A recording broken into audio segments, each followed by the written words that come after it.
Labing unang sunog agi respondihan karon sa Cebu City Fire Division dire mismo sa area sa lugar sa barangay Iniwan ning atong Subo, no.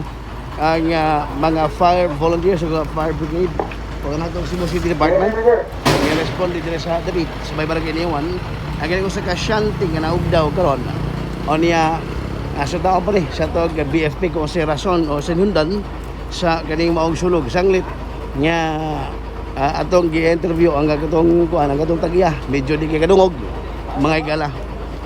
Labing unang sulog kagi ni Ulbo nining tuig 2021 magpahinaw to ta nga sa pag kuha sa sunog kinahanglan nga kining mag-amping ta kanunay mga igala. Fire under control na ang maong sunog dire sa barangay Iniwan ning atong Dakbayan sa Sugbo. Ang inyong ka-YouTube sa Benji Talisik, inyong higala Benji Talisik. Salamat kayo mga higala. Happy New Year kayong tanan.